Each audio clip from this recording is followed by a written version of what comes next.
আসসালামাইকুম ভিউয়ার্স, আবার আমরা চলে আসলাম আমাদের ফিশ ট্যাঙ্কে। আজকে আমি যেটা দেখাতে চাচ্ছি সেটা হচ্ছে আপনার মাছ চাষে যে কচুরিপানা বিশাল একটা ভূমিকা রাখে, এটা আমরা অনেকে জানি না। হ্যাঁ, আজকে এ ব্যাপারে আমি ডিটেলস আলোচনা করব। হ্যাঁ, দেখেন আপনারা একটু দেখেন। হ্যাঁ, সবাই একটু ভিতরে নিয়ে আসুন তো। ওই প্রায় 2 থেকে 3 ধরনের কচুরিপানা, যেমন আমি আপনাদেরকে ডিটেলস ব্যাখ্যা করতেছি। আপনার কখনো কেনা খাবার দিয়ে মাছ চাষে সফল হতে পারবেন না, কারণ এখন খাবারের যে দাম, বিশেষ করে নারিশ বলেন কিংবা যে কোম্পানি বলেন, 1 কেজি খাবারের দাম প্রায় 100 টাকা প্লাস। এই 100 টাকা প্লাস আপনি যদি একটা ট্যাঙ্কে 500 কেজি কিংবা 400 কেজি আপনার লক্ষ্যমাত্রা তাকে উৎপাদন করবেন, তাহলে 400 কেজি মাছের জন্য প্লাস আপনার প্রায় 400 কেজির কাছাকাছি আপনার খাবার লাগবে, প্রায় 50 থেকে 60 হাজার টাকার খাবার। তা আপনি এই 50,000 থেকে 60,000 টাকা যদি আপনার খাবারে চলে যায়, তাহলে আপনি কখনোই মাছ চাষে সফল হতে পারবেন না, হবেন 10 থেকে 15 হাজার।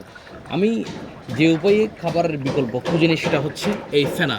ভালো করে দেখেন, এই জিনিসটা দেখেন তো ভাই। হ্যাঁ, এই এই এই এটা দেখেন নাই? আমার মনে হয় বাংলার পরিবারে গ্রামে গঞ্জে কোনো মানুষ নেই যেটা এই ব্যাপারে এটার সাথে পরিচিত না। আমি যেটুকু স্টাডি করলাম লাস্ট 1.5 মাস, এই ফেনাটা কই মাছের ক্ষেত্রে একটা বুস্টার ডোজ হিসেবে কাজ করে। আপনারা দেখেন পুরো ট্যাঙ্কে প্রায় আজকে 25 কেজি এখানে দেওয়া হয়েছে। এই 25 কেজি ফেনাটা 2 থেকে 3 দিনের মধ্যে দেখবেন যে আমি 1 কেজিও পাবো না, 1 কেজিও পাবো না। মানে একটা বুস্টার ডোজ, মানে এটা বলবো যে আল্লাহর নিয়ামত হিসেবে ওরা বুক করে। হ্যাঁ, আমি এটা মাছের এই আপনি যখন ফিশ ট্যাঙ্ক চাষ করবেন, এই আপনার আলাদা একটা ট্যাঙ্কে এটা আপনার মজুত করে রাখতে হবে। আপনি যখন মজুত করে রাখবেন এবং ওখান থেকে যখন আপনি কই মাছের যদি 30 কেজি দেন, 30 কেজি শেষ করে ফেলবে। সুতরাং সব তো আর একদিনে দেওয়া যাবে না, একদিনে 10 কেজি 20 কেজি করে ইউজ করবেন, তাহলে মাছের গ্রোথ ভালো হবে। এইটা খাওয়ার মাধ্যমে আমি যেটা খেয়াল করলাম সেটা হচ্ছে মাছের যে স্বাদ, এই মাছের স্বাদটা বেড়ে যায়। হ্যাঁ, এবং এটা ছাড়া আরেকটা খুদে ফেনা আছে, এটা ছোট ছোট। এটা দেওয়া মাত্রই আমার বিজ্ঞানের ছাত্র হিসেবে আমি যেটুকু জানি, এটাতে প্রায় 28% প্রোটিন আছে খাবারের পাশাপাশি। তাহলে আপনি খুদে ফেনা যেটা একদম ছোট ছোট, এটা প্লাস এটা দিয়ে আপনি তেলাপিয়া কই মাছের এটা বিশাল একটা রেজাল্ট আশা করবেন। হ্যাঁ, আর যেটা আপনাদের দেখাচ্ছি যেটা আমাদের সবথেকে বড় কচুরিপানা। হ্যাঁ, আপনি দেখেন তো একটু নিচে কালো কালো, আরেকটা দেখাই আমি। হ্যাঁ, খুব নোংরা একদম।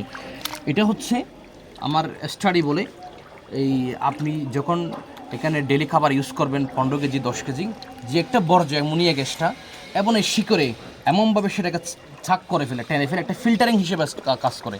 আপনার পানি যদি পরিষ্কার রাখতে চান, চকচকে একদম সবুজ, তাহলে এই ফেনার কোনো বিকল্প নেই। তাহলে এই ফেনা হচ্ছে আপনার একের সাথে এইগুলো কিন্তু কই মাছে খেয়ে ফেলে, কই মাছে খাবার বাইরেও। এবং এই ফেনাটা আপনার ফিল্টারিংয়ের জন্য, আপনার মাছ চাষে এই অ্যামোনিয়া গ্যাসটাকে রিমুভ করার জন্য বিশাল একটা ভূমিকা রাখে। সুতরাং আপনারা যেই ট্যাঙ্কে মাছ চাষের ক্ষেত্রে অবশ্যই ফেনা দিয়ে রাখবেন, এবং আপনার এগুলো খাবার মাধ্যমে মাছের স্বাদ বেড়ে যাবে, প্লাস আপনার এই খাবারের কষ্ট কমে যাবে, আবার মাছের স্বাদ বেড়ে যাবে। থ্যাংক ইউ, আসসালামু আলাইকুম।